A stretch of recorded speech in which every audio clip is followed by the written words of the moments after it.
Good afternoon, UAW family. It's happened again.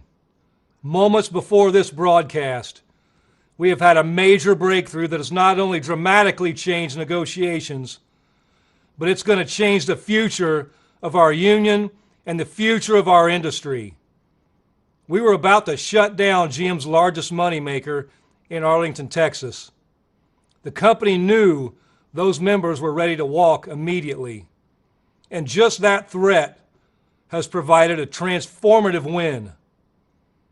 GM has now agreed in writing to place their electric battery manufacturing under our National Master Agreement.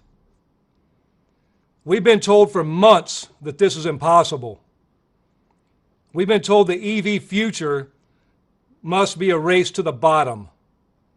And now we've called their bluff. What this will mean for our membership cannot be understated. The plan was to draw down engine and transmission plants and permanently replace them with low-wage battery jobs. We had a different plan, and our plan is winning at GM. And we expect it to win at Ford and Stellantis as well. So today, we're going to give you some updates on the state of bargaining. If it wasn't clear already, things move fast. It's hard to give an update that won't be obsolete by the time the update's done. So here's a snapshot and a punchline. Here's the snapshot GM has been falling behind. Today, under the threat of a major financial hit, they leapfrogged the pack in terms of a just transition. And here's the punchline. Our strike is working, but we're not there yet. Everything we've done to this point has been with one goal in mind: to win a record contract that reflects the Big Three's record profits and the historic sacrifices our members have made to generate those profits. We've been very public about our demands and about our expectations and about our priorities. Everybody and their brother knows that we've been fighting for economic justice, for a just transition, for cost of living allowance, for meaningful wage increases, for retirement security, to end tiers, and to win work-life balance and more. I wish I were here to announce a tentative agreement at one or more of these companies, but I do want to be really clear. We are making significant progress. In just 3 weeks, we have moved these companies further than anyone thought was possible. So let's take a look at where things started and where we are now. Looking at wages, our first wage proposal from the companies was a 9% raise from Ford. Now, with members standing up everywhere, 3 weeks into the strike, our top offer is 23% from the same company. That's 2.5 times higher than they started. It's not where we need to be, but it's a hell of a lot further along. Both GM and Stellantis are behind Ford at around 20%, and we think they can catch up and then some. Looking at cost of living allowance, we heard for years that cost of living allowance was a thing of the past and we'd never get it back, that we couldn't go back to a cost of living adjustment formula that protected against the worst of inflation. Suddenly, 3 weeks into our stand-up strike, we've got 2 of the Big Three automakers committed to returning to our 2007 cost of living formula. Ford and Stellantis have agreed to reinstate cost of living allowance, and GM isn't far behind. And we're going to get them there. Looking at temps, let's talk about the temps who have been abused and exploited by the Big Three for way too long. This part of the workforce used to be a small group, used only to cover for short periods. Now, they're an entire subsection of our union who have very few rights, low pay, and no certainty with their future. In 3 weeks, we've won raises for temps to $20 an hour at GM and Stellantis and $21 an hour at Ford. All 3 have made commitments around converting temps, but there's still a lot of work to be done, both on the wages and the conversions.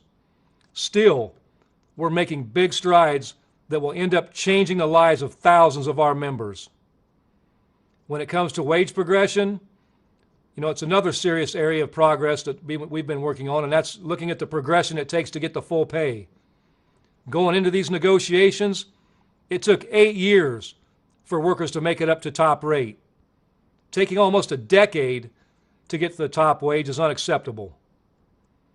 Since the Great Recession, the length of the progression has reduced the quality of life for tens of thousands of UAW members. We have cut that timeline down to 3 years at Ford, while GM and Stellantis are still behind at 4-year progressions. We need to keep pushing, but it means that all those temps we convert will go from second-class citizen to top rate well within the life of this contract. That's a big deal.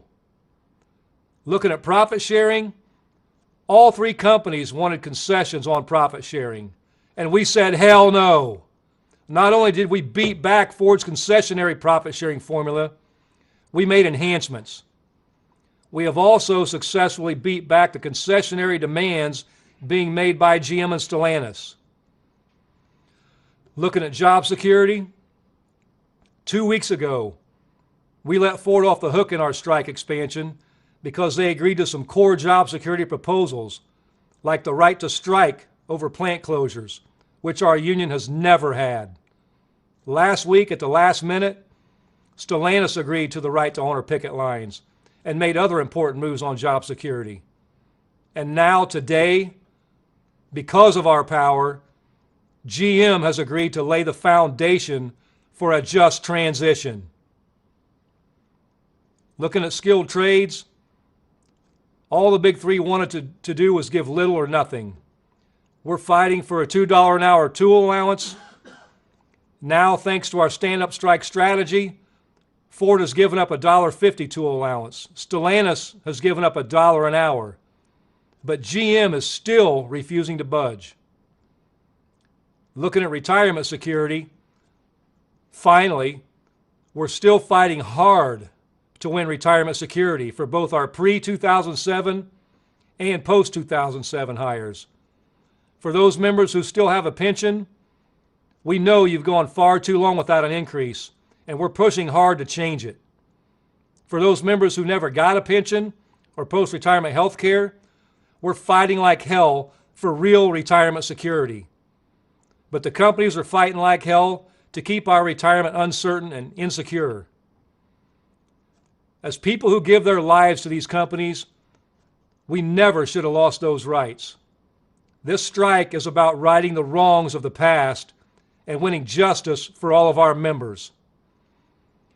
I also want to lift up one major change from the past in this round of negotiations when we're talking about the subcommittees that bargain a lot of this stuff. For the first time, we're on track to get all of our subcommittee issues addressed. Subcommittees cover everything from work rules to discipline to scheduling. They include demands or proposals our members submit in advance of bargaining, the demands we debate over at our special bargaining convention. In the past, these demands a lot of times were simply shut down when it was time to settle the contract, and many of those issues were ignored. This time around, all of our subcommittees are being seriously addressed, and we've made a ton of progress in these areas. We're doing things differently, and we're getting results. So that's where we are on some of our core bargaining priorities. But here's the bottom line. We are winning. We are making progress, and we are headed in the right direction. And what has moved the needle is our willingness to take action, to be flexible, to be aggressive when we have to, and to be strategic. Throughout this strike, I've been heartened to see our members talking about and debating our strategy. We're thinking together about the core question of the labor movement. How do working class people build the power we need to win what we deserve? So let's talk strategy. I want to be clear on one thing. Our goal throughout this process has always been to win a record contract. Our mission as your elected leadership is to fight like hell for the best possible deal. We don't strike for the hell of it. We know what it's like to hold a picket sign at 3 a.m. We know what it's like to be unsure when you'll get a real paycheck. The CEOs are trying to trivialize our strike, and they're saying it's just theatrics. You know what? Yeah, we're loud, and we're proud about our fight. We want the public to understand our fight and to side with us, as poll after poll shows they do. But it's not about theatrics, it's about power. The power we have as working class people. We've shown the big three that we're not afraid to use it. And we have shown the big three that we are ready for a record contract when they are. Theatrics don't cause companies to agree to double-digit pay increases. Theatrics don't result in a right to strike over plant closures. Theatrics don't win cost of living allowance. Theatrics don't result in GM battery cell manufacturing to be under our national agreement. Strikes and the threat of strikes by a unified membership are what delivers. Our goal here is not just to pound the table and show management how angry we are, and we are angry. Our members are angry, and they should be. We've made that crystal clear to these companies at the bargaining table, and that anger has moved these companies to a point. But our goal is not just to get mad and shut it all down. Our goal is to outsmart and out-organize corporate America. I'm reminded of the words of Reverend Dr. Martin Luther King Jr., reflecting on the UAW of a former generation, when Dr. King said, "Power is the ability to achieve purpose. Power is the ability to effect change, and we need power." So what is power?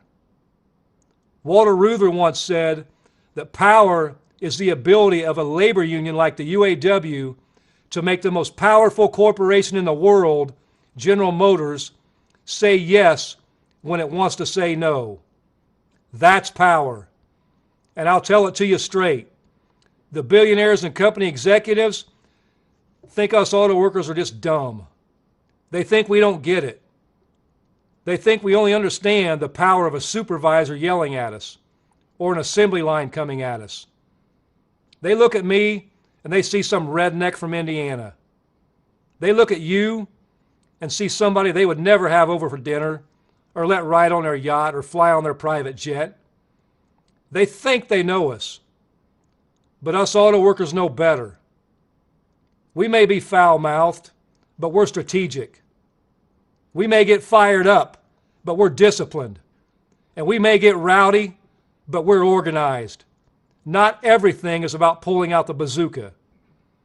We've been very careful about how we escalate this strike, and we have designed this strategy to increase pressure on the companies, not to hurt them for its own sake, but to move them, to get them to say yes when they want to say no. And today is a perfect example of that. We know their pain points, we know their money makers, and we know the plants they really don't want to see struck. And they know we've got more cards left to play. We're not going to let one company fall behind and wait for movement at another table. We're not going to let them sit back and lowball us while others make progress. We expect results at every company, and we've been crystal clear about how you catch a strike and how you avoid one. 2 weeks ago, Ford agreed to some core job security proposals, showing us they were ready to bargain.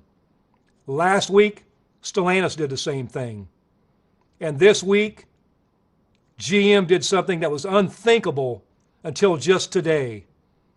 They agreed to put the future of this industry under our national agreement. This victory is a direct result of the power of our membership. It's your willingness to stand up when called. It's your commitment to winning what you are owed. The companies see it, the world sees it, and today I was ready to call on one of GM's biggest and most important plants to stand up. And it was that threat that brought GM to the table. The big three know we're not messing around, and they know if they want to avoid further strikes, then they'll have to pony up. And I've heard members who want to bring down the hammer, strike all the truck plants, hit the big three where it hurts. And there is a time and place for that. And believe me, if the big three don't continue to make progress, that time's going to be coming real soon. We're not going to wait around forever. We're not here to start a fight. We're here to finish one. And to our counterparts at the big three, we'll see you at the bargaining table. Tomorrow we're going to join our striking union family out in Chicago for a stand-up rally. Today we made GM say yes when they'd rather say no. Next up is Ford and Stellantis and 3 record contracts. Thank you.